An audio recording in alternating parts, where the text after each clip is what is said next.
This episode of Kind of Funny Gamescast brought to you by Dollar Shave Club. There's no reason to use a cheap disposable razor or pay some ridiculous price for a bunch of gimmicky nonsense. This is the razor of your dreams. Make the smarter choice and join Dollar Shave Club. Dollar Shave Club is the best of both worlds. We're talking a premium shave at a disposable price. I like that disposable razor. Anyway, I've been loving my set. It kept me looking sexy all through KFL 3 and E3. And last night, Gia complimented me on my beard line. That made me happy. I don't have that horrible burning feeling that, Kevin's used to. You know what I'm talking about. If you haven't tried Dollar Shave Club yet, you're missing out. It's an amazing shave at an affordable price. Right now, they're giving away a 1-month trial of any of their razors for just $1 with free shipping. And after that, just a few bucks more. It's a great deal. There's no long-term commitments, no hidden fees, and you can cancel whenever you want. Get your $1 trial at dollarshaveclub.com/gamescast. That's dollarshaveclub.com/gamescast.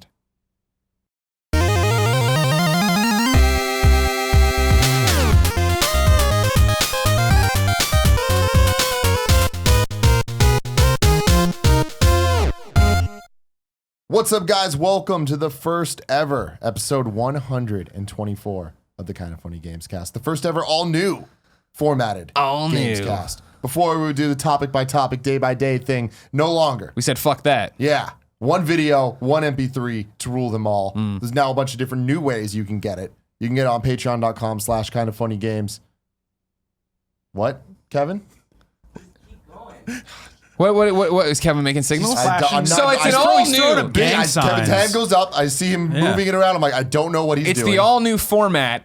Same garbage truck on fire. Garbage truck on fire. Patreon.com/kindoffunnygames for $1. You can watch the show live as we record it, like a bunch of people are doing right now for the first time. I think that's what Kevin's doing. He's trying to sell how many people? 5,000, he says. 380. No, 350. 350. Where are you seeing 8? I don't know. You added 3 plus 5. It's like baseball manager signals, trying to throw people off. So that's fun. But for $1, you can watch it live with us, or you can get it as it used to on early with the video and audio. But this time, on Patreon. But now it's ad-free if you support us at that level. So we appreciate it. Or if you just want to get it for free late, you can get that on Monday. One big video and audio. It's going to be an exciting time. Thank you for giving us all the feedback, making the changes and stuff. The show now has segments. We'll get to those. That's a fun thing. I'm Tim Gettys. That is Greg Miller, one of the coolest dudes in video games. And joining us for the first time together on this show, Jeff Gersman. Hello. And Alex Navarro. Hi, everyone. Yay, Giant Bomb. Thanks for having us. Oh, thanks for coming in, please. Yeah. It's a pleasure to see you guys in the daytime. Yeah, usually it's E3 night shows. Having water and just relaxing. Not boozing out of your mind. No. Yeah. My doctor usually doesn't like me to go outside in the daylight, so, I made an exception. Thank you very much. It's bad. It's Sunday's not good. bad. I don't It's care so for hot it. right now. I am not down.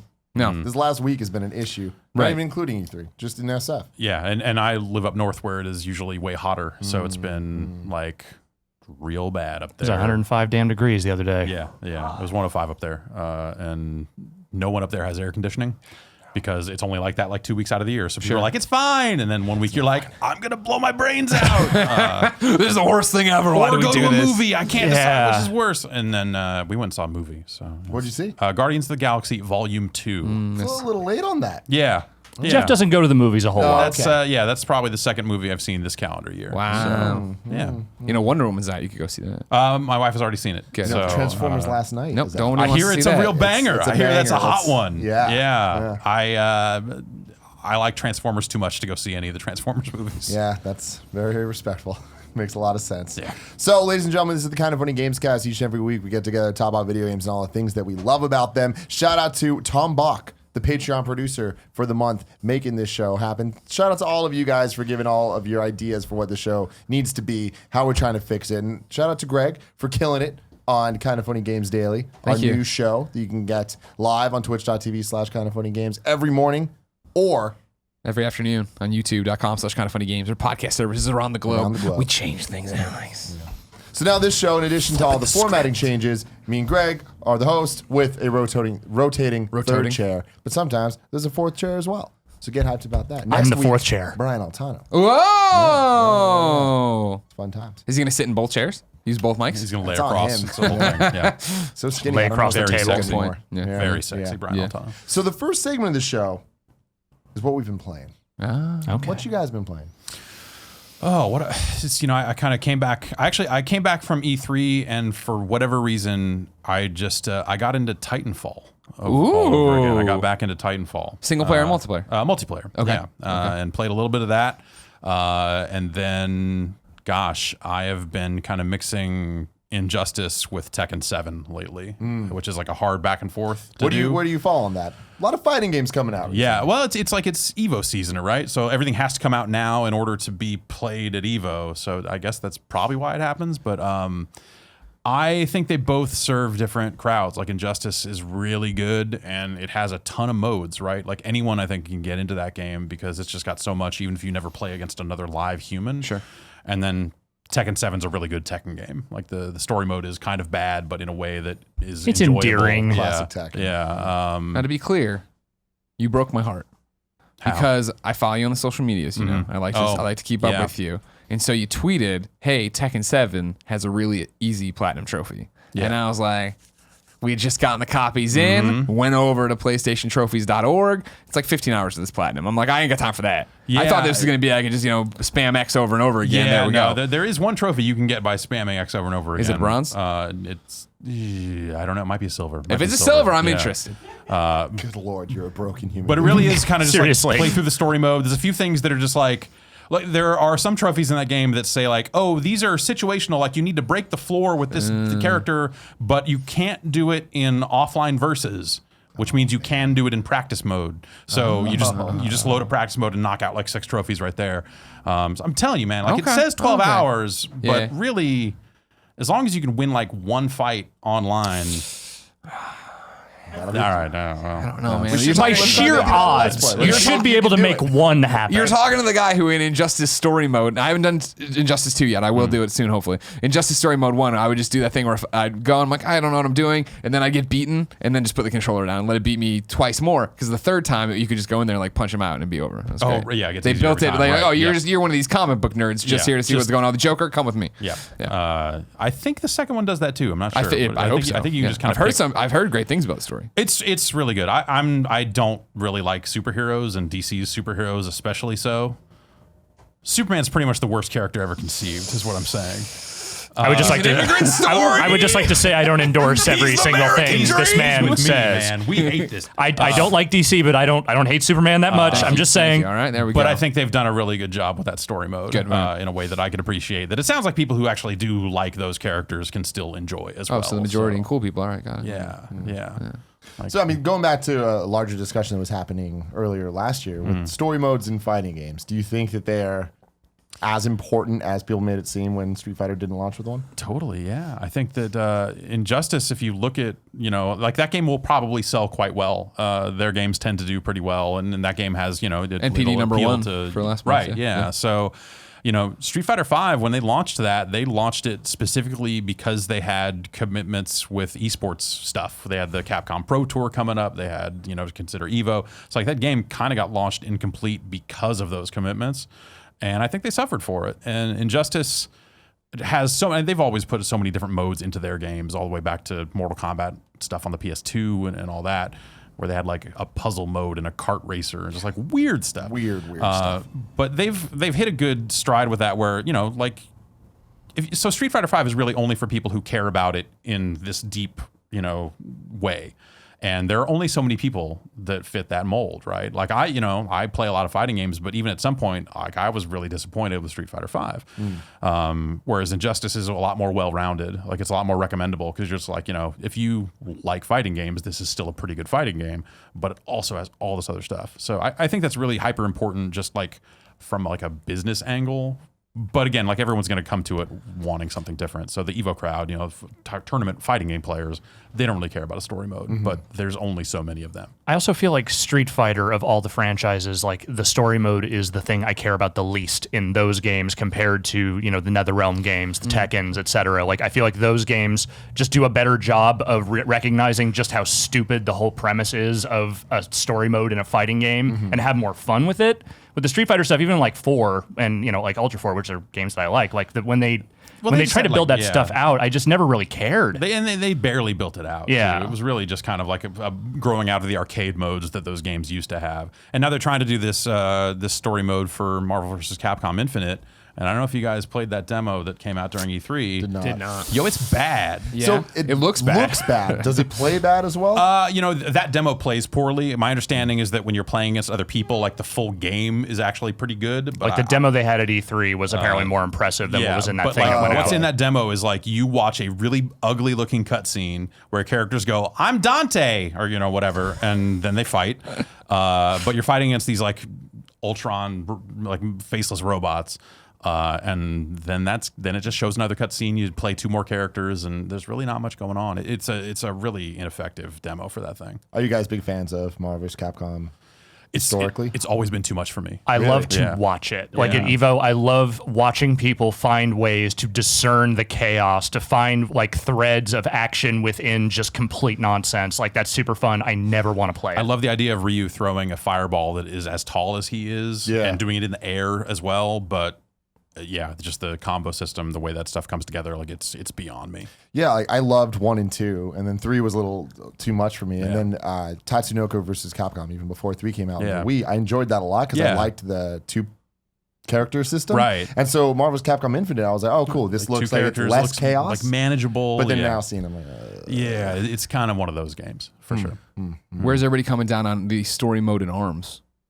It's not so good. Have you story heard? mode of the game. Both actually. Really? Yeah, I've been loving ours. Really, so I much. feel like I'm done. Like I finished I did not finish it on 4, so I was not able to unlock the ranked mode. But I think that game needs better control options. I think that the going through the Grand Prix and just having it be like an punch announcer people? going like, Yeah. "Hey, here's a fight." If it was just punch people, it'd be better. Instead, it's like now play volleyball. It's not You- that oh, you great. don't like but, basketball? Like, hey, you're still trying to get good at the core action, so we're going to throw in all these other modes, or go play party mode, and then it's like 2-on-2 or 1-on-1-on-1, and these other modes where I feel like I'm not getting better at ARMS because it's not letting me focus. Interesting. I feel like all the weird modes though are still just the same core mechanics, like the basketball thing. All that Still really just is punching just, and hey, trying let's to grab. focus on throws. Yeah. You know, and it kind of Yeah. like guides you in that way, and then the target practice thing or whatever the hell they call that. I Mode. just don't think it's that fun, or at least for me. Yeah. Like I played a bunch during the test punch stuff, and I thought there were ideas in there I liked, but just the core gameplay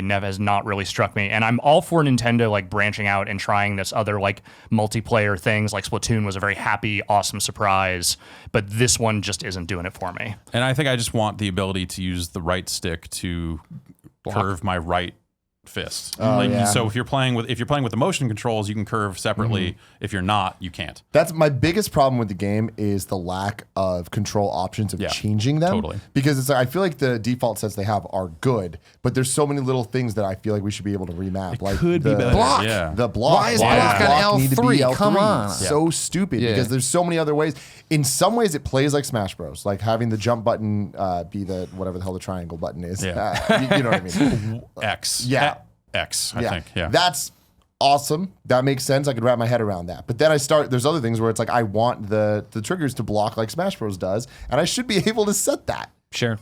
But I'm having a lot of fun with the game though. I've been really, really, really enjoying it, playing as different characters. I still haven't found one that I'm like, this is my main. Twintel's my girl, but going through, I'm like, all right, cool. I like how the different characters feel, and I like their special abilities. I feel like there's a lot more layers to it than it originally seemed. Well, when you first saw it, right, you came back, and this is from that Nintendo Switch event, and he was like, well, I think it'll be good to tide people over to Smash or fill that gap. Right. And for me, that would be what I'm finding enjoyable about it. Was on the plane ride down, I was like, oh, to be fair, I'll play some of it. Okay, cool. Like I don't want to play Grand Prix over and over again. But then I went and stayed at Scott Lowe's house or whatever, and him, me, and Jen just kept playing around with it. And then Shu came over, and we were all playing this game. And we 1-on-1 was the way to go. When you did 2-on-2, it was insanity. But it was like, oh, engaging with someone and trying to do it was great until everyone was just better than me, and then I couldn't do anything. I was like, Well, forget this game. fuck Yeah. this. I think if I was in a situation where local multiplayer Yeah. was happening more frequently, I'd probably feel a little bit differently. Right. But as someone, I'm just kind of like either playing the online or playing the Grand Prix. There's just not a lot there. Yeah. Yeah. And that was the thing too, where it did feel like, oh, there's not a lot here, but I'm enjoying it. And I thought it was a $40 game. And then when it was like, no, it's Sure, 60, yeah. I was like, woof, okay, that's a much tougher sell on what's happening here. Yeah, I'm interested to see how much legs it has. Ah, I didn't mean to do that, but been a pleasure, everybody. See you next time on the Kind of Funny Gamescast. no, I'm excited because I feel like with Splatoon, we saw something where a lot of people expected it to just kind of die, and then it didn't, and everyone loved it, and it definitely had its huge community. And I think that ARMS is either going to be made or broken on whether people keep playing playing it. Right. And whether it keeps showing up. Because, I mean, Mario Kart, we can't go to any convention now without seeing hella people with their Switches playing Mario Kart. I wonder if they're going to be playing ARMS as well. Well, I mean, the other thing about Splatoon, though, was that they had, they messaged the shit out of it ahead of time. Like, hey, we have this content plan. We're going to keep adding stuff. We have all these guns and all these maps and everything, like, in the works. So that was kind of like, that was the hook that sort of kept there. It was like, okay, what are they going to do? What are they going to do afterward? And a lot of what they added was good. Yeah, I mean, almost all that content was great, and they did it for a while. So that, I think, gave a lot of staying power to it. With ARMS, I don't feel like, I mean, they said that, there's DLC. There's some stuff in the shitty works, boss but they characters. haven't really, gotten that messaging out there the same way. I have it right here, the quote pulled up. 'Cause Okay. I was joking. Is the quote, those squids have 8 legs. How many legs does ARMS have? A Nintendo Direct video and a small Japanese social media campaign have hinted at a story. It's literally, one day people just woke up with extendable spring arms. Nobody knows why. Some of those folks decided to use their arms to make money fighting. Nintendo has said they'll add more later. Yeah. So there's the DLC. It's going to be the lore of why people have arms. Well, this goes back to what we were talking about with Street Fighter, Yeah. not having a story mode. I feel like ARMS really would have benefited from having at least like even cutscenes and just more of a fleshed out world Yeah. because the characters are cool. The character's cool. They don't And- do enough with them. Yeah, and they're the one little intro thing in the beginning. I mean, it reminds me of old Street Fighter games where it's like you get one screen of information with some text, and you're like, all right, cool. I guess that's their motivation.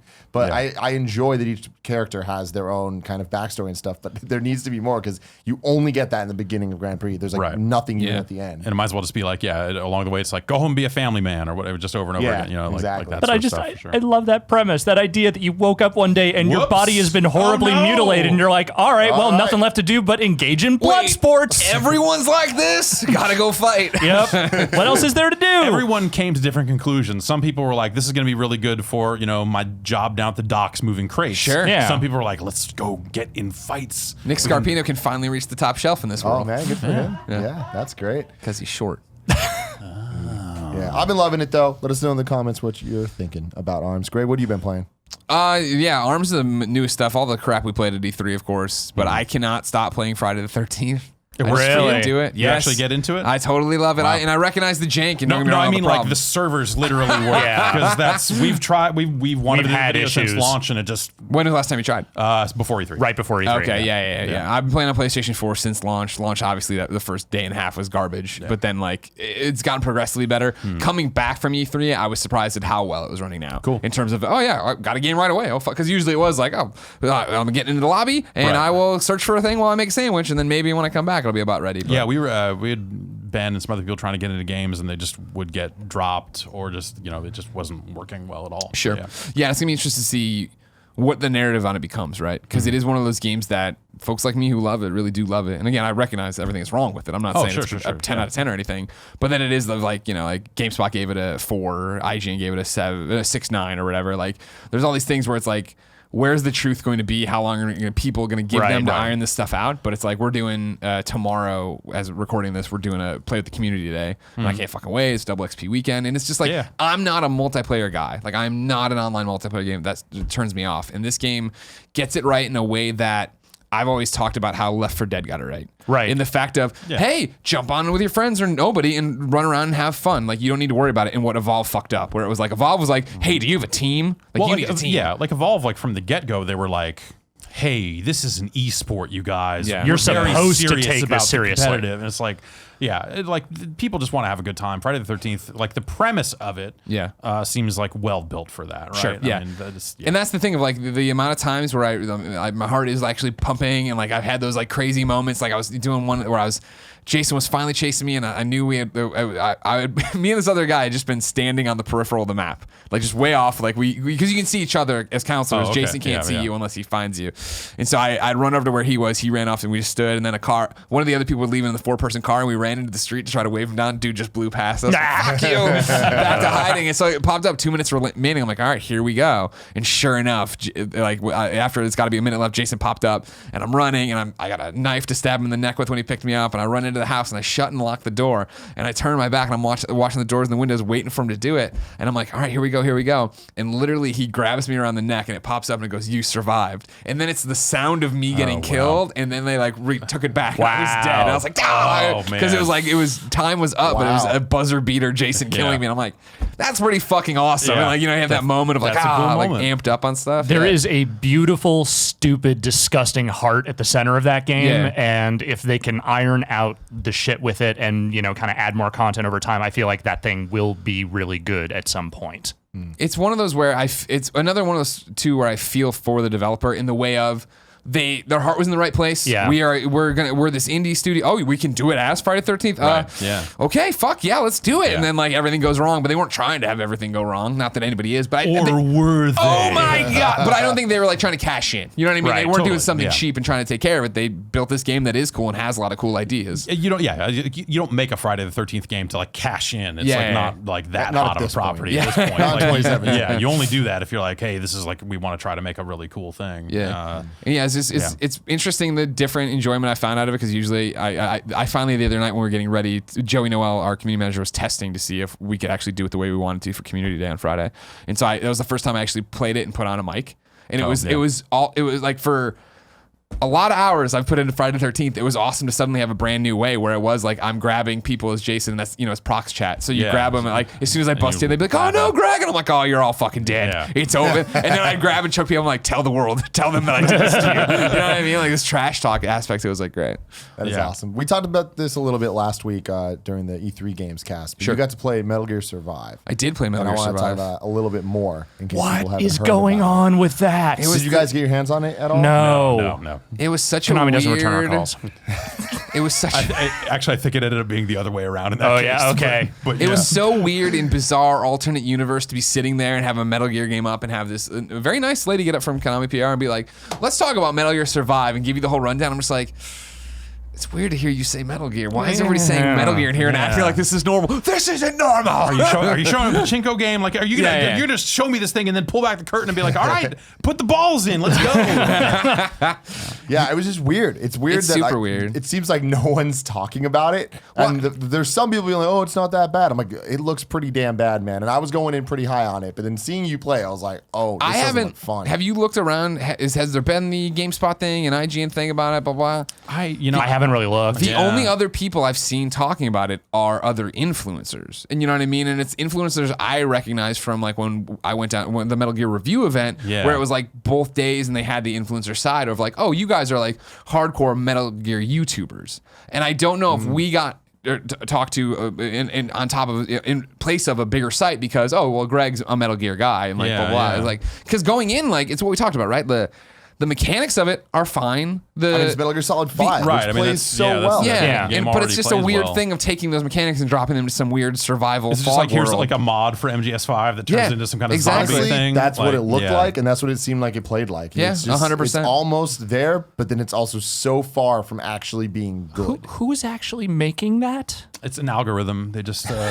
feed I was it. gonna say, is it just like the Kojima Productions people that like didn't make it out in time? They Or are they helped- just like trapped in the that door building was making slowly this? coming down. Yeah. Kojima's reaching back. Yeah. They pull him out. They held up a picture of a zombie to a Kinect that was hooked up to it, and it went like, "Oh, we can scan that in, no problem." And there you go. Yeah, a mod is a great way to describe it. That's what it feels like. It runs like where it's like, oh, these mechanics are familiar and I know what I'm doing. But then it is like, all right, cool. Now I'm going to my crafting menu and dropped a chain link fence and I'll run off and get this stuff so I can build off these in like Yeah. the barracks or not barracks, the pylons with the barbed wire around them. And okay, now it's in between waves. A blue thing has appeared on my map screen, which means that's my side mission. So I'll run over there and it's a walker gear. So I kill these zombies, and all the zombies, a very interesting design, are just headless beings with a red triangle for where they're coming out of their neck. What? And it's like, that's weird. All right, it looks like a dog's dick. Anyways, is it and moving on. placeholder? No, that's what it is. It's All like this right. little red cone that glows or whatever that you need to shoot. Or it's like, okay. And then you hear Yeah. the alert sound every once in a But while, yeah. and it's like, all Yeah, right, guess that's- it's Metal Gear. Yeah, and that's the thing is it's some weird like it's one of those. It feels like, and this isn't. This is very disparaging, but it feels like when you'd see like when you go to the App Store. And like you look through and you're like, weird name, but like these are like assets I recognize from other games. Right. Like, Yeah. why is this happening? I was watching some ad for some mobile game on my phone the other day to get double XP in something, and Friday the 13th. And it came up, and it was just like, "Hey, these are all Digimon assets. We're literally talking about digital monsters." And then they get to the end of the ad, and it's like, "Come to Digital World and hang out." And I'm like, that's not how this works. That's not how this works. Yeah. Like, I felt like there should be a button. I should be like, call the cops or something. Call Digimon Otis right now. Dial 911 and shut down Digimon. Yeah, Survive is just a game of I don't know what your target audience is. You know what I mean? I don't think it's and I haven't gone through and watched all like Young and stuff their reactions to it as Metal Gear fans, but it's just like I don't know who nobody associates Metal Gear with this. I feel like the audience for that is Metal Gear fans who have not read the news for the last 3 years. That's pretty much it. Like, it have no idea what's going on. Yeah. Well, even then, though, like going back to Evolve, like it looks as complicated as Evolve. They're not focusing as much on the communication aspect of it. But like watching the gameplay, I'm like, it looked like there was 4 people that were supposed to be working together, but you weren't at all. Yeah. You're just running around because it was not clear what you were supposed to be doing because it kept moving on to the next wave and it would just change up the moment-to-moment gameplay. And it's like, all right, well, what is the goal right now? It seemed so empty and it just aimless. The goal is for you to pay $60 for it.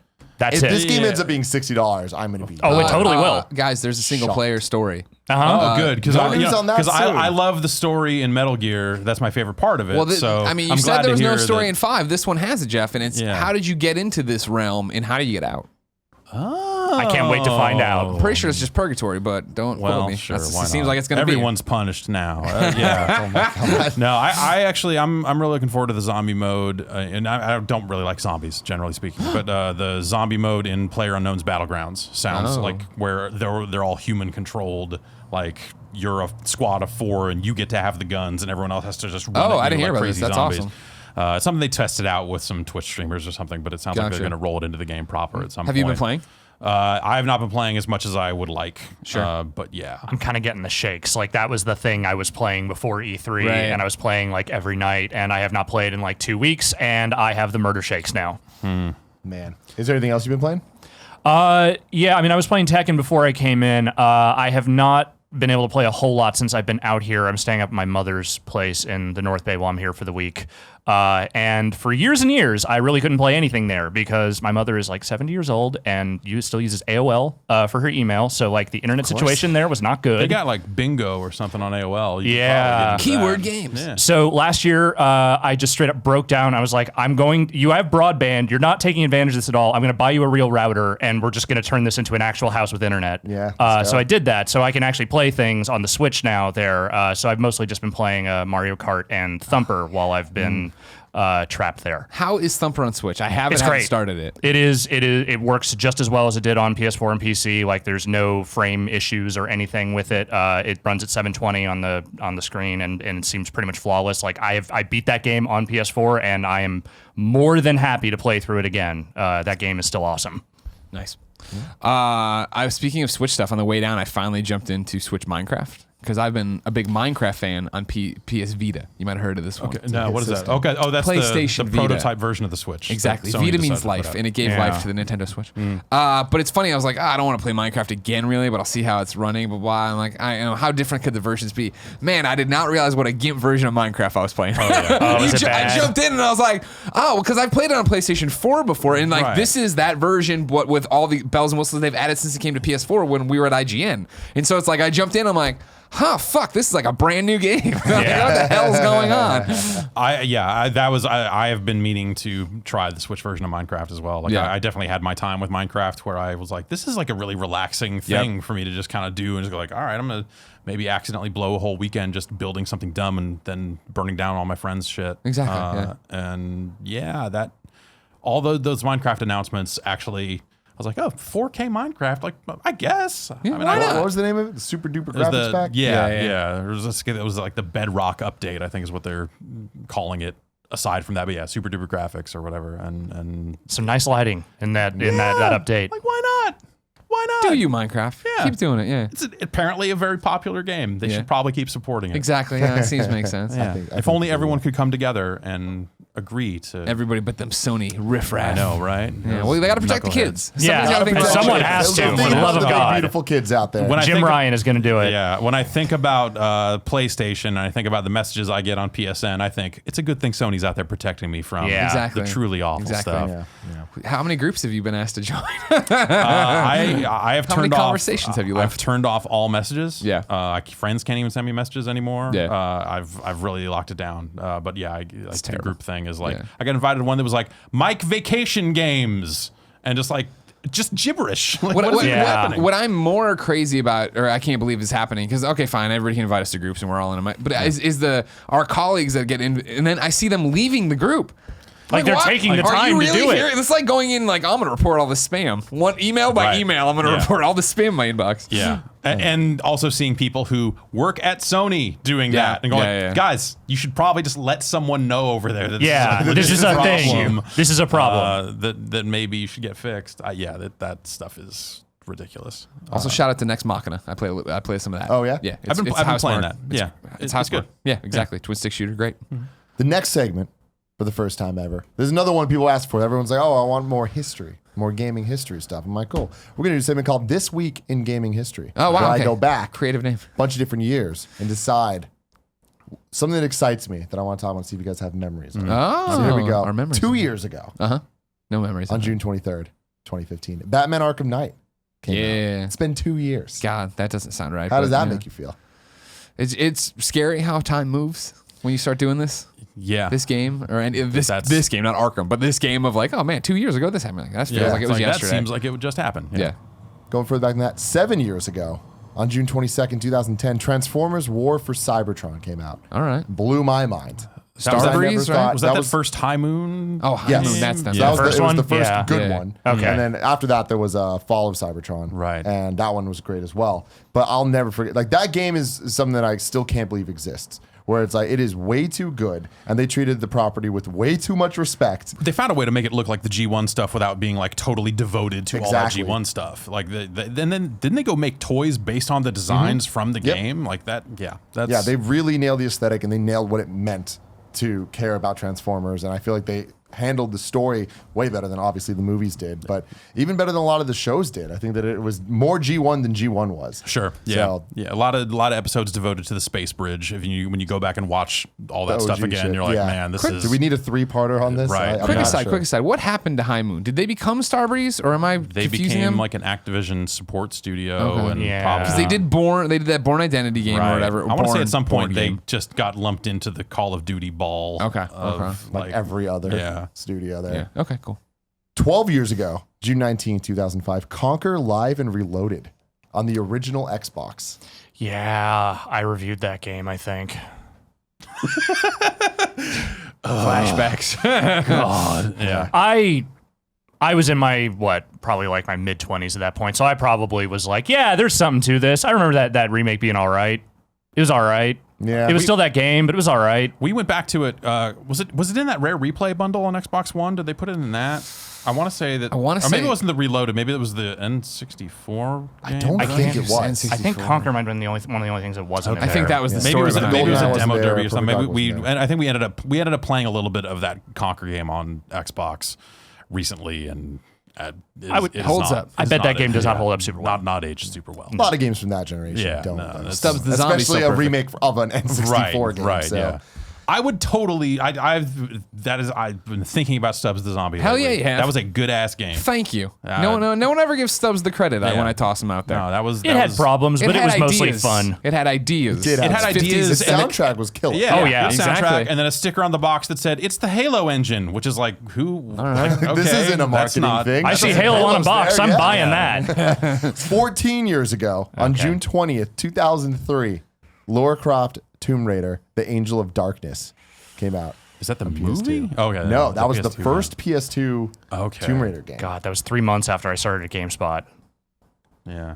She What had year? the 20 blackout. 2003, version. yeah. Yeah. Yeah, I remember being so excited for it, and I got home, rented it from Blockbuster immediately, and I did not like that game. No, that at was all. Oh, okay, right. Because that was the one that was like they had all the stuff where like she's in a house climbing these staircase, Yep. like that whole thing. Like that's how the game started. Yeah, Yeah. I remember they pitched that game as like we are rebooting. You know, we are really taking this into taking it out of the next-gen tombs Tomb and getting Raider. into this stuff, and it's gonna be like the real world, man. It was just Yeah, it's like Secret Agent. yeah. That Croc was and whatnot. that was not a good game. I remember the ads, and I think I remember Jeff Haynes having to play through it eventually at IGN. I think was that one of the ones they re-released in a pack? I thought didn't they do Anniversary and then they did some kind of Yeah, no. This is way before. That's Well, the I know, one but that- I'm saying, is this one of the ones? Anyways, doesn't matter. I remember at some point Jeff Haynes having to play through this when I was at IGN years later. I forget why. And I was like, no. And then the final one of this week, 26 years ago, on June 23rd, 1991, Sonic the Hedgehog came into our lives on the Sega Genesis. It's never been the same. Sonic Lives 1, have never been man. the same. That's Yeah. we've been going fast ever since. Ever since, man. Never forget. Can't stop. Never forget. Won't stop.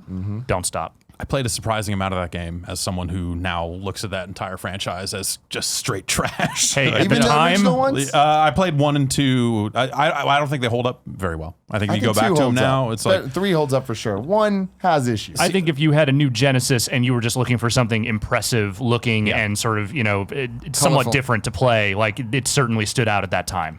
yeah. And that was guys before, play Mania at all? Yeah, I played a little bit of Mania. And do you think it's good, or do you think that it's lumped in with the others? I look at it and go like, this is they're probably finally doing the right thing for people who want that game.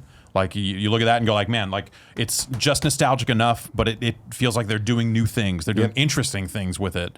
The animation's better, all that sort of stuff. Like just even seeing that stuff in 16:9 with still having that 16-bit look, I think goes a long way. Like I played a couple levels of it and I was like, this, you kind of hold to the right and jump occasionally and get there, and it wasn't super engaging, but at the same time, that's how I feel about the first games now too. Yeah. So I love it. I feel like Mania is totally paying off on what I remember these games feeling like. in a way that like Sonic 4, like that was the pitch for Sonic 4, Yeah. right? Like everyone was Yes. like, okay, this is the right thing. They're finally doing it. And the biggest problem and is Sonic then you- 4 didn't feel right. No. And Sonic Mania feels Yeah. better than these games. The Sonic Mania plays the way when I was the Sega fanboy, I thought it played and felt. Right. You know what I mean? Yeah. So it is interesting to jump into a Sonic game and be like, oh, this is interesting. They're doing something here. The fan service And they got the is right there. people, like Christian Whitehead, and just like the people around that game. Just like these are the people that have been carrying the torch for classic Sonic in a way that Sega never has. Exactly. So like this is This is the best we're ever going to get. Yeah, exactly. For If sure. this doesn't do it, nothing's ever Nothing going to. ever will. Yeah. And now it's time for topic of the show. Today's topic of the show comes from Stephen Ing. He says the E3 press conferences kind of sucked this year. Is E3 a disappointment? What do you think E3 will be going forward? And Stephen Fox has a follow-up. Were public passes for E3 a good idea for the convention as a whole, or did it negatively impact the media's ability to cover the event?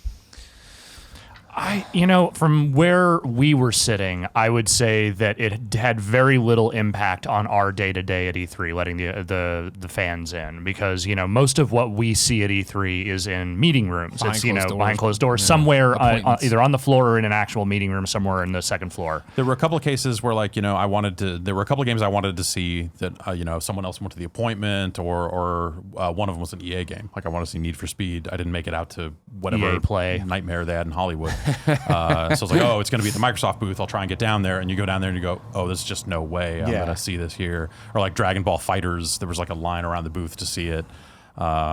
So there were cases like that where there were games I wanted to see that I didn't get to, that in years past I definitely would have been able to, but it's not the end of the world. Yeah. I think where I was coming at it from more often was looking at that show and going like, this is not PAX. Like this is a lot of people waiting in line. Like it doesn't, if they want to let the public in and want to put more people on the floor, they should do a better job at making that show good for those people. Well, I feel like they springed it on publishers, right? And Yeah. that was the thing where it was like, we're selling 15,000 tickets. And I don't feel like anyone was given Yeah. enough heads up to say, we need to drastically change how we do it. Right. We need to, you walk through the Sony booth and it's like the big lineups for Battlefront 2 and Destiny 2 on one side, and then all of their theater things for Spider-Man and all this other stuff on the other side, and you can't get through there. So just stuff like that, if you were thinking about this the way you thought about PAX, you would do different things. And they didn't do those different things. And They just didn't reconfigure the right way. yeah. Yeah. And Or at all. I think people could have. I think more people could have had a better time if they had thought about this. Going into it, that was my big concern, is that I kept talking about it. It's like people were talking about how buying the tickets, I'm so excited. I'm like, that's cool. Know what you're getting into. This Temper your show's not expectations. built for you. This show's not that. And maybe it will be later, but not this year. I think it will be later. But Yeah, 100%. But I think you also had people going like, "Oh, I can't wait to go to these press conferences." Like that's not not how this this works. is Yeah. going to go. But and that's why it was interesting. I really felt that, like, from what I understand, this was like the first year or one of the first years. Like, some guy put a story out there that like people were getting chased away from the Sony press conference. Like, the security was like, "Get out of here!" And it's like I remember years past, it was, "Hey, line up overnight," and like I think it was like, you know, Jack Trent brought pizza and stuff to the line and crap like that. 2010 was the first time. Because they would. Sony That's did right. that. They let people. Well, they would kind of let certain fans groups line did. up. I actually got to go in from that. Yeah. and Not in the Sean Layden era. then, yeah, Sean no, hates things kids. changed. No, but I feel like they do still do that, but it's not get in line and wait. It's a win some contest or figure out, like, be here, Sure. do a trivia thing, and then you Use get the to- same app you use to book VR demos that seems to never work quite Exactly. It right. never has the Wi-Fi and all Yeah, the crashes exactly. and that stuff. And I think Sony was the only one that did that for a long time. Then eventually Microsoft started doing did it it, as yeah. well. It's smart. You should fill Totally. that room with people. Well, I that- mean, like, if that I want mean, to be like, there. again, now, if I was any of these publishers, I'd be like, hey, okay, is it happening again, ESA? If so, that's how I'd build my plan around it, because I would get a bigger venue, right? Have press up front and then have the audience in the back, because that's what we were talking during the PlayStation press conference, right? Is that our chat was like, man, this crowd's not into it. I'm like, well, they're working. That's their job. They're taking notes. They're doing whatever, live Right. blogging. Like, they're not there to clap. But I know PSX is awesome when the audience goes crazy. PSX is a great event. Yeah. And it's well built for like that audience and Yeah. stuff like that. Like E3 was never really meant to be that. But, you know, I think that to the first question about press conferences being boring or whatever, like, I think the thing to remember is, like, these are all companies. These are all businesses. They have responsibilities, and also none of them call them press conferences anymore. They're all briefings and spotlights and all this other Showcases. stuff. Showcase, right? And Well, did you think it was a bad year? I don't, because like he said, it was boring. Is that what he called it? Like he said, the press conferences kind of sucked. They didn't Is suck. E3 a disappointment? I think some of them did. I think which ones? Like, I think EA is always very cautious about these things, and I think they have gotten cautious to the point of just being very dull now. Like, they had one surprise, and it was that Joseph Fares game, Which looks awesome. which looks great. Yeah, Yeah. that looks really exciting. But like, for the most part, it was all known quantities. It's like, hey, here's your Star Wars game. This is the one we have ready, so we're going to talk about that. Hey, we're doing Need for Speed again. Hey, this time it's more like Fast and the Furious than the last time we tried to do that, and now maybe you don't have to get out of the car as much. Some of the one with the live action stuff. Yeah. But and then beyond that, it was just like, hey, here's the sports franchises. No, we're still making NBA. We're really trying this time. You know, it just there wasn't much there. Yeah. And with Sony, it was just very much like, hey, here's Sean Layden, sort of trotting out there, just doing his tenting fingers, going, okay, here's some trailers, and then we don't see anyone or hear from anyone until it's over. I feel like the last 2 years of Sony have been like pointless, because they could just run a YouTube video or just put all those trailers up on YouTube and be done with it. The idea that like they're getting all these people in a room to watch trailers just seems like a bad use of time. That's been my whole thing forever with the Nintendo Directs, where people are just like, oh, Nintendo doesn't have a press conference in E3. It's like, there's no difference between what they're doing and other people. It's just pre-recorded. If it's pre-recorded, and like, I think more people with go that Bethesda, direction. I think it was even more. Oh, yes, cool. agreed. They had Pete Hines come out in the beginning, and then it was just a And- 30-minute video. Yeah. And the But thing- I think that it's good, though, because the argument I keep making with people is that it's not wasting people's time, because people aren't going to go to the YouTube channels and click on every single thing. Sure. This way, you're getting a tailored experience that is showing the entire breadth of the catalog that you're watching and experiencing along with everyone else. I think they should just size it to fit that then, and like maybe not have an event and just do it the way Nintendo does, and just go like, we're going to broadcast this video. You'll hear us talk. It'll be well produced. All this other stuff. That's the big thing, right? Of the shifting sands of the industry, Right, in the way of like, definitely. you don't need the conference, and it's once everything started getting streamed in HD, it's like, well, I remember the first year at IGN when they were like, well, you're going to stay behind and not go to the place, and I was like, but wait, yeah, I guess that's true. Why would I go? I don't want to wait in the fucking line and It's get in there fun with the to see shitty everybody. Wi-Fi. And Yeah, we haven't gone for the last few years, and you Yeah. know, we talk over the stuff now, and that's been a lot of fun. And it's a lot easier sitting in this air-conditioned like hotel meeting room than trucking from one thing to the next. But I do miss that like frantic, like seeing people from across the room going, "Hey, good to see you. I'll see you later." You know, kind of before the show has started. But I think like they're only boring. Those events are only boring if you're looking at them in like a competitive way, like who won E3, Right. and you know who did this and who did that. Like if you're looking at it that way, then you're going like, well, no one had the knockout punch. Microsoft should have been $100 cheaper. This should have been that. And I think that's when I get to say, like, hey, it's a business. Like, everyone's trying to run a responsible business. And that's why those things are that way. Everyone's trying to talk about games they know are coming out this year, except for Sony.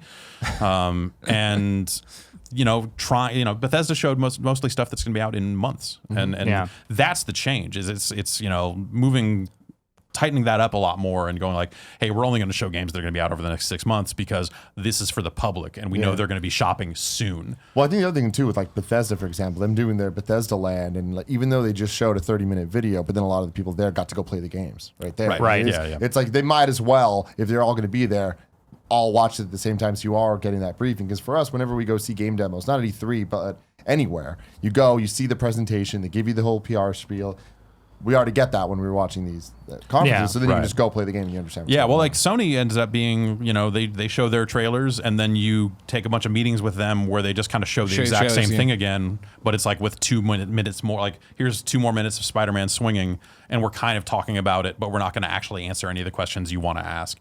And at some point, like, it's not great. It just doesn't seem like, it seems like this could be more useful for Sony, for the media, just for everyone involved. And this is back to the point of the public coming, where like I was like, if you can buy the pass, enjoy yourself, but understand you're seeing the best stuff online already. Yeah. And then, when you wait in there to see it, it'll be all right, cool. Like, your day's gone. Demo is at night now, and it showed different mechanics. And that's cool for like the reporting, but I don't think they were doing that on the floor. They were just showing the same demo again. Right.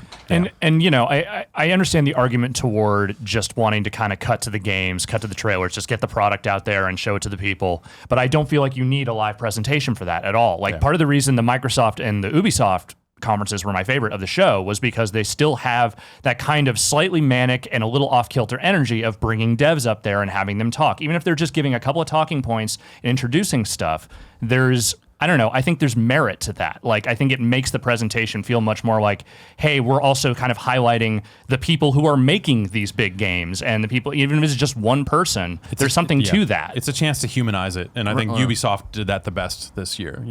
Just having like people out there, even their games, whatever. Some of that stuff looked good, some of it not so much, but it felt very human and and messy in a way. Yeah. Well, but I mean, I feel like you can accomplish that too with what we're talking about of making a direct kind of thing, where it's like, I thought one of the best parts of any of the conferences was the opening of Bethesda when it was talking to the kids, like, what does your dad do? Right. You know what I mean? Yes. And it's that whole thing. And that could have easily been not cutting to Pete on stage, but being like, what's up, down, Pete? And let's meet a whole bunch of different people. And like, do this. Let me show you Wolfenstein. I appreciate them leaving out the part where the kid said, I haven't seen my dad in 3 years, sorry. He missed my graduation. Yeah, they cut that part out for editing. But the humanizing thing, I thought Bethesda did a good job of having Pete come out and start and end the show, just because it was like, here's a dude that you can like kind of have as the guy that you think of as the Bethesda guy. And I think that goes a long way. And for Sony's conference, I enjoyed the opposite side of what you guys are talking about, where I loved the showmanship of it. I loved how every big game had something different, like Horizon had the snow, and Uncharted had the waterfall and stuff. And it's all super gimmicky shit. Right. But I like it because it wasn't gimmicky in the EA way or Microsoft. Here's a car on the stage. Right. This is stuff of like, hey, we actually care about our franchises and we see them as an experience, and we want to showcase them in a way that is very presentational and very hype. I think that stuff that stuff plays in the room a lot better than it does on the stream. 100%. And so I look at it and go like, that's cool that you did that, but do those people really need that? I don't know. I go both ways on it. It's a weird transition for a lot of this stuff in terms of, like I said, they don't call them press conferences anymore. They're not, there's no charts, and they've weeded out all the media experience. Yeah, no one's getting up there and talking about, let's talk about the emotion engine. Let's get, we got 10 more slides on this thing, and that's good. But I think maybe they've gone a little too far. Like, it needs to be in the middle. It needs to be, if you want interesting press conferences, you need to have people up there and teleprompters break, and like people just want it to be kind of messy. Mr. Caffeine. Well, yeah. You need the nightmare of Mr. Caffeine so you know how good you have it. Sear that E3 memory into your brain forever. And it's our fault that will never happen again, because we spent so much time talking about shit like that and those bad Konami conferences that everyone is so gun shy, and they just rehearse everything down to a T. Yeah. And I love that though. I love the kind of just, here it is, and we're cutting all the bullshit, and we don't need to deal with the awkward transitions. And I feel like the more people they go that direction, like we're just gonna get more trailers for more games and more actual things that we care about. Then they should just go all the way and stop doing E3. You know, like the eventual conclusion of that is like, okay, if they're going to streamline this all the way, then why have a show? Here's our YouTube stream of Or, everything, and that's that. Instead, Microsoft could just as easily go start up a PSX style thing, bring back XO, bring back the XO shows. Or whatever. Nintendo, bring back Space World. Yes, bring back Bring it Space World finally. And just fully transition to, hey, we're going to put on events for the public that are going to be focused on games that are coming out near term, and for the stuff that's further out, we've got trailers on the internet, we've got press briefings, spotlights, whatever, and then you start to wonder, like, why do E3? Yeah, There's well, I mean that's probably why better- they sold tickets this year, right? And they, Yeah. how do we stay competitive? How do we make money stay on this relevant? event? Yeah, you know? exactly. Like in a world where PAX and PSX is like just becoming better shows as time goes on. Like E3's value proposition for publishers, I think at some point, because those booths didn't get any cheaper. Exactly. And that's the thing is, like, you got to wonder when that switch will happen, when it's going to be thrown. Because every PAX we go to is bigger and better than the last, and all the people there are having more fun, Yeah. and then going out to their podcast and their YouTube channel. Like, Right. like most of the content creators were making were like, oh, yeah, I saw this game, but it was also, I'm on the floor, and oh, it's so crowded. It's like, Right. this isn't like, it's the experience of being at E3 great, but you're not seeing things to tell people it's about not it. an amazing experience. Yeah. No. Exactly. Whereas like stuff like PAX, like EA tried, like they had what was it? It was the EA, it was like Creators Cove. If you wanted a live stream from EA's event, they had it all set up for you and stuff. And it's just like, okay, so like people are supposed to go into use EA's equipment to stream to their channel to do all the stuff. Is like this just seems a little too. This doesn't feel right. It's just so ironic that they've chosen to do this so many years after E3 was the show that everyone would want to go to. Back it was the day when, Jake Lloyd was out there playing Pod Racer and, Yeah. they had celebrity signings and they had Michael Buffer sound-alike contests and shit at the booth. They had actual wrestling matches on the floor. Like the late 90s, early 2000s, it was Wild fucking West out there. People should have gone to those shows because they were really cool. They were stupid as hell, but over the years they just kind of just whittled that away over and over, probably because the media kept saying, yeah, we don't need that stuff. It's that, and all these companies became public companies and became much more responsible companies Right. too. Like the business changed and everyone got a lot more buttoned up. Now Nyko's the only ones with booth babes. Well, now. they Gotta get why people else over there would anyone somehow. go to- Yeah, And their ball pit. Yeah. Oh, they still have the ball pit? Yeah, they still have the ball pit. same balls Yeah. probably too. Ugh. I don't know, man. I feel like E3 is a better show than PAX, even this year. For Even what, with all though? the- For what- I mean, I think- as a consumer, I mean, as Oh, somebody that no would want to do way. that. I don't know about that. Because here's the thing, like I feel like for communities, PAX is so much better because then you're hanging out doing other stuff. But in terms of like playing games, like PAX, it has the same problem that E3 did this year, where the line, if you want to actually play a game, especially one like a big game, like when a couple years back when Titanfall 1 hadn't even come out yet, Right. if you want to play Titanfall, you're in a line for 3 hours. It's the same as E3, whereas at least at E3 there's a lot going on. It's way more big and loud, I think, which is just it's fun. There's an energy to E3 that I think PAX is just big. Like it's just Yeah. too big. There's too much. But I feel like It's PAX stuff is that so doesn't centered. matter if It you is. don't know It's- what it is. It's structured in such a way where that space is used better, and it's better for people to be able to get around and see stuff. Also, I just think there's a better variety of stuff at PAX, like And the way more that bathrooms, bean bags, Yeah. like stuff for you to, it's accommodations for people, but also just like, you don't want to wait in line for games for all day, like, wait in line for half the day, then go to a tabletop area, then go hang out with your friends and do this, go eat a sandwich. And the way like, that the indie mega booth kind of got marginalized this year off to the side even more than kind of it had been in the past. It's just like, if you want to see anything that isn't a major publisher, E3 is not the place to go. Yeah. I don't know. I guess I'm saying all this as somebody that would never pay to go to one of these events, whether it was PAX Regardless. or E3 or any of it. Oh yeah, I would But never pay just to leave think- the house, period. Yeah, exactly. yeah. But I would think watch that all the streams. Yeah. Read Right. the coverage, Yeah. watch the E3 videos. to me is the most impressive convention I've ever been to. Like my brother, his first convention ever was this E3, and there's just something about the scale of the booths and the way that all of the companies present what they're doing. The fact that everyone's there. You go to PAX and it's like you're never going to get all three of Xbox, Nintendo, and Sony. You're going to get maybe one of them, sometimes two, and they're always going to be showing not everything they got, just a couple things. Like seeing Nintendo's booth is impressive. It is cool. The Yeah. New Donk City shit. Yeah, They always do a weird good as it job is, with spent that. a lot of money on that thing. Exactly, Yeah. but like at PAX, they don't do that. At PAX, it's just a small little Right. like area that you can go. And I wonder, play some like, kiosks. I wonder, like, because they spent all that money on that booth, they have it all now. You have to wonder, like, would they try to bring it to PAX? I would imagine not they be just don't able want to ship it. Yeah, because they might not be able to get that much space on the PAX floor. It's huge. Yeah, Yeah. It was a cool space. I heard there was a fist fight in the Nintendo. There booth totally this year. was. Was there really? There's a fist fight in line for Mario, and apparently a whole bunch of people scattered, but it was just like two dudes throwing hands at each other. Was my it God. was it day one? It was day one. 'Cause Was when it day? I think I was day 2. Okay. What I'd been told, because we were flying down on Tuesday afternoon, and like when the doors opened and everybody's like, it's opening early because the Yeah, line, the right, fire marshal, yeah. blah blah. The next day when I was walking around, I'm like, this wasn't bad, and I was talking to somebody I think in PlayStation, like, oh well, like it was worse yesterday. There was no organization. He's like, Nintendo had no lines inside their booth to Right. go to Mario. It was just come up to the. Yeah. So overnight they rebuilt the booth and like put down lines. Okay, see, I and- only went on Okay. day 1. I only went into Nintendo on the first day, and so I was like in the they middle took of that over going the, like, the this giant is- empty area behind them. They took over and had people queued up finally. Yeah. that was smart. That is a disclaimer for us, is that we weren't even there the first day at all. So our whole experience is tailored to day 2 and 3. Yo, it was crazy. It was Yeah, 'cause it was day a 2 and hot 3 mess. Was not that crazy. Day It 2 was and 3 like, felt like we could PAX. Get I where was like, we oh, needed to. people in lines were stopping. I'm like, oh, how long have you been waiting? 4 hours. Jesus, for Wolfenstein? Enjoy it, I hope. Yeah. But are you enjoying it? I said, like, yeah, I'm having a great time. I'm like, great, cool. Okay, all right. That's all that matters. I don't think E3 sucked. I don't think, I don't I don't think think it the press sucked either. conferences sucked. I think Yeah. I think it was a little bit of a down year, but there were exciting They'll learn. surprises here They'll and learn. there. the thing about E3 and like who won E3, and it always comes back to surprises and megatons and like, and so that was the thing. It was like you're saying, it was an E3 we pretty much knew everything coming into. Yeah, And a few things caught me off guard, and that's like the bare minimum of what I asked for from that show. So I feel Yeah. like it delivered at least on that. Yeah. And I think that when you compare these conferences to their respective ones last year and the year before and the year before, it's so crazy to say that these are boring, because there's been so many that were way more boring with way less announcements, way less games in general. And yeah, we just knew everything going in this year, but so much of what we knew is awesome stuff. I've never had an E3 where I've been on the show floor and I wanted to play more games than this year. And everyone I talked to was so stoked about what they just played, Yeah. what they just saw. Mario Odyssey is insane. Yeah. You know, like all these different games that we He played. wears a suit. The only game that our group played that I was like about was Metal Gear Survive. Oh, okay.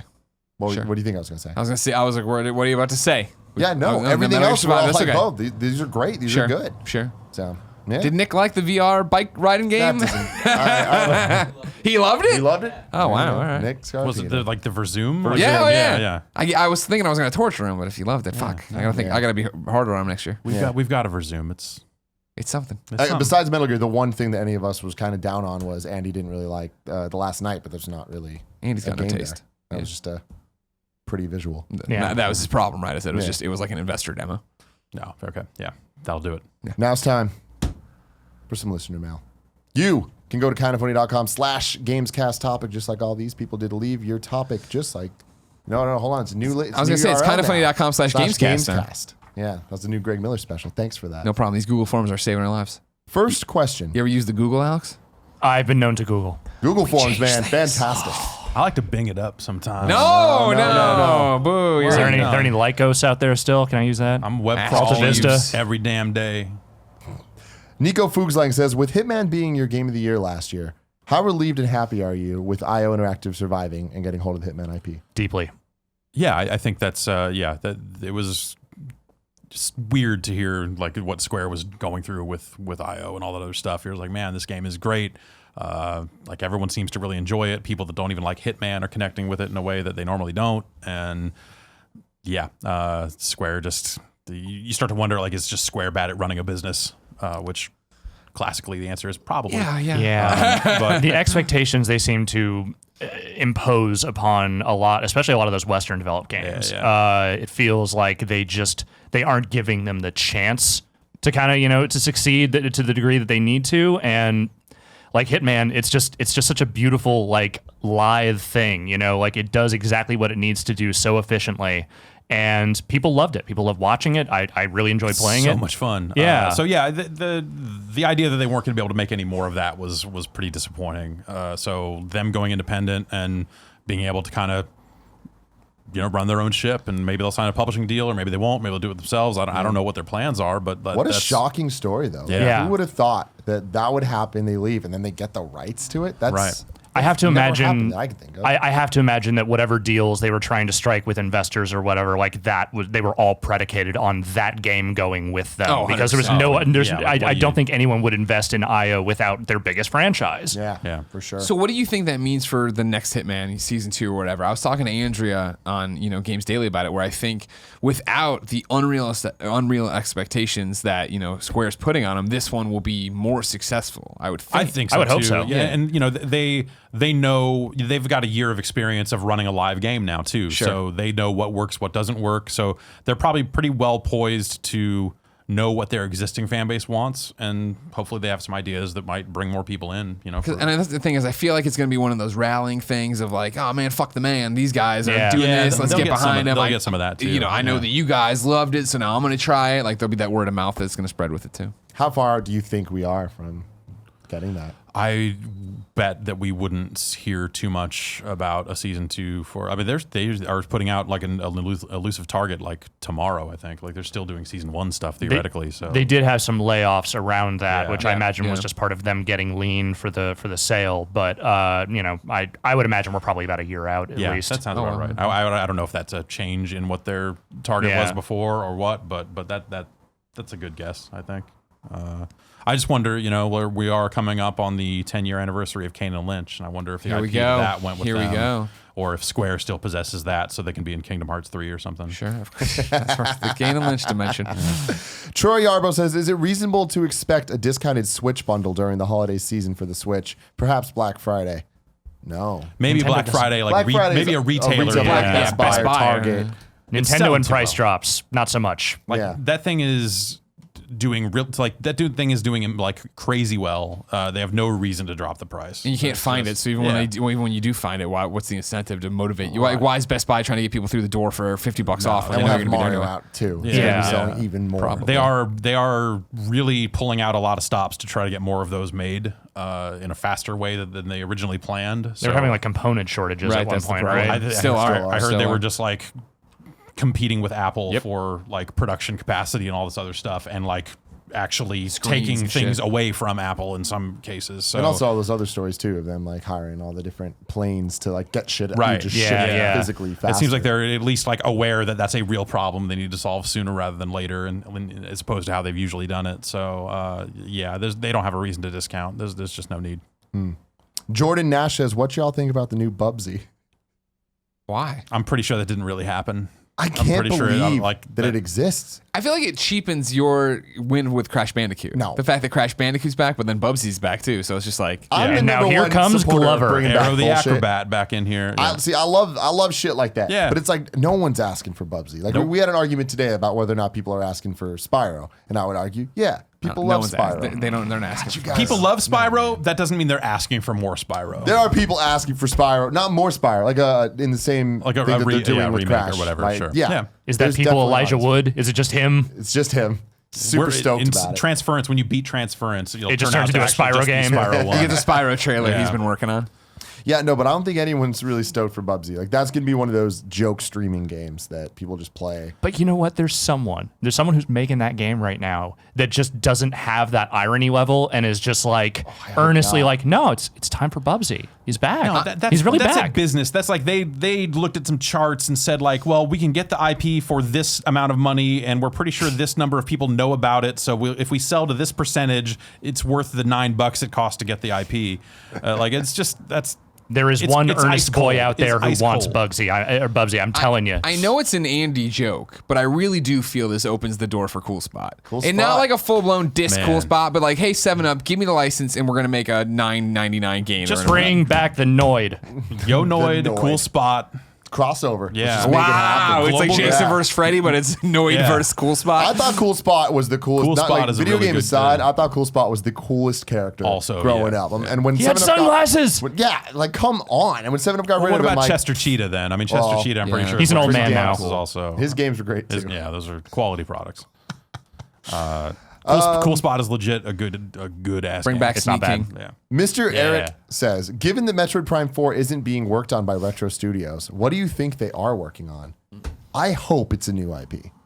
Really? I Yeah. bet it's a Donkey Kong thing. So here's the thing. Tropical Freeze, one of my favorite games of all time. I think it is probably my game of the generation last time, depending on where you want to put the Wii U. I don't need that. I don't think anyone needs that. But Nintendo needs that. I don't even think Nintendo needs that. They think they need that. I hope not. I really don't think it's Donkey Kong. I feel like it could be something kind of off the wall, like Internal Darkness or something.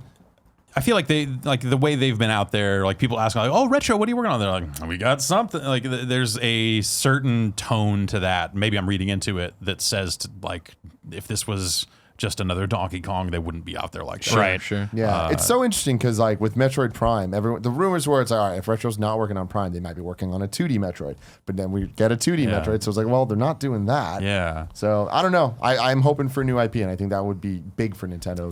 They somehow got a Excite Truck sequel in the works. They ended up with that somehow. They made it. They're making it happen. Excite Finally. Truck 2000, they're calling it. Oh no.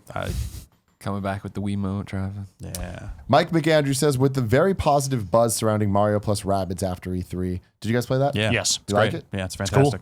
Do you guys think Nintendo would be even more friendly and lend out its IPs to other third parties? And can you think of any dream scenarios you'd like to see if this was indeed the case? I.e., EA making Mario sports games. I don't know if that's a dream scenario. yeah. Or maybe Samus in Dead Bethesda making a Space. Zelda game. Who making a Zelda game? Bethesda. Oh no, Absolutely not. You kind of already did it with the Switch. You put Yeah. your amiibo Link on there. and- Whatever. That's as close Link as I ever stuff. need to come to that. Yeah. the extremely buggy Zelda game you've been waiting for. Yeah. No, I would. We've seen it before. Capcom made some of the Right. best Zelda games. And yeah, Game definitely. And like Namco did like that Bros. arcade Mario Kart, I think is them. And They also they've made done the some other that stuff. Star Fox Yeah. Adventures game. Yeah. Not Adventures. Not the Adventure. It was the one where you're in the Assault, tank. I think Assault. is- That's what it is- was. Yeah. That might believe Wait, did they? Yeah. was Sega. Namco. No, that was Namco. I think. So wait, Sega made F-Zero. Sega made which F is Zero. awesome. Amusement Vision, yeah, Yes. yeah, they did that. Yeah, that was really good. Star Fox Assault. Anyway, they've dealt some of the IPs around, but I'm pretty sure there is a Namco developed Star Fox game. Yeah, I It think might it was not the be one where you. Assault, I think it's the but- one where you get out of the plane and the It's- tank and you they're run talking about around. Assault. I remember someone did it. But Yeah. I don't remember it being Namco. I could be wrong. I thought it was. I'm gonna check Now we this. have to know. Yeah, we got it. But yeah, in terms of just like mashups and stuff like that, I mean, Mario and Bubsy, I think is probably That's the one. the top of the chart. I feel like this is always such a weird question because I never would have been like, oh yeah, mash Mario and Rabbids and put them in XCOM. Right. Like that's Yeah. not like what I would draw up as a design doc. And You were think, right. like, It was Namco. Okay, but I'm really glad they did. That's a cool weird thing for them to do. Yeah, It no, seems yeah, to be yeah. coming together because you look at it and you're like Mario with a gun. This all seems wrong, but you're like, no, actually, this seems really I didn't get to rad. play it, but watching it and when they were following the Roomba, I'm like, this is dumb. And then when it jumped into gameplay, I was like, okay, hold Oh, up, you made hold up. XCOM. Yeah, Weird. okay, Yeah. XCOM on my Switch, all right. And I loved playing it, but I did not like the parts that looked boring were boring to play as well. Like the world traversal Well, stuff. yeah, It just seems like it's connective tissue, and or it that's seems it. like placeholder. Like I wonder what Yeah. that game's really going to be because if it's just that, then that's Then it's just like disappointing. walk to the but- next level. It's like I can just hit up on a menu and hit Right. next. then I hope that game isn't super long because that's going to wear out after a while. Yeah. So yeah, hopefully there's more to it than walk from place to place and occasionally watch a rabbit do something dumb and then do XCOM stuff. I want to know who could make a good if we're just giving away Nintendo licenses. Who could make a really great Mario Party? No one. It's impossible. It's a cursed franchise. Yeah. There's Oh my just- God, they Definitely salted the earth. possible. Literally impossible. No yeah. one can do it. The Jackbox guys, give them Mario Party and see what they come up with. I don't know about really that. turn it on its I head. think if I you don't took wanna the ruin that Mario studio. IP and put it into a Jackbox game, you could probably have a lot of fun with that somehow. Sure. But There could be a good Mario Party. I don't know who would make it, but it's definitely possible. it's whoever did Crash Bash. Right? I mean, Don't hate on it's Crash the Sonic Bash. Shuffle team Well, is going to Sonic work Shuffle on sucked. Legitimately. Fusion Frenzy. The demo that came with Halo Combat Evolved. Yeah. I played that thing for fucking hours. Now, what if that was Mario? Wasn't good. I just played it a lot. You played it a lot. I mean, couldn't have been that bad, right? I mean, Yeah, you're making points. Jerry G says, will Sony ever submit to the idea of cross-platform play? Let it be in a year, 2, or the next console generation. I think if they lose their lead, they will be way into it. 100%. Yeah. That's the thing. When they're Coke. What do they have to? They don't have to worry about Pepsi and RC Cola. Whatever they want to do, they can go do. yeah. This is. I feel like Microsoft took some positions last time out when they were in the lead that you'd go like, all right, guys. that now they're more than happy to That's the whole like, change this us. week where Phil Spencer was like, "Whoa, a console race and war is bad for everybody." I'm like, "Well, you weren't saying this when you were cleaning their clocks. You know what I mean? When the tanks but were he rolling also over." wasn't the spokesperson. Sure. It's a little of each, I'm sure, but I don't know. Their answers around that stuff specifically around Minecraft have been so dumb that I wonder if they will eventually get pressured into making it happen. It's just one of those things like how is there no PR training on this one? That hey, we're gonna get this question. They've approached us. Two different Rocket League and these have approached us. We know this is coming. What do we want the messaging to say? I just have to imagine that at some point, like somewhere up that Sony chain, there's just a level where like you don't get to talk to them and you don't get to tell them what to say, and unfortunately, that's what happens. Or like, you know, do they know what the bad messages are and they just go, Jim, get out there. You're going to be the one that says that old games are bad. Fall on the grenade for us. Yeah. But it's I mean, because I think they could have easily been like, well, the thing no one's reporting on is that for Minecraft to work, you have to sign into Xbox Live. Right. And Right. we're not okay promoting that. And that's okay as a business to say.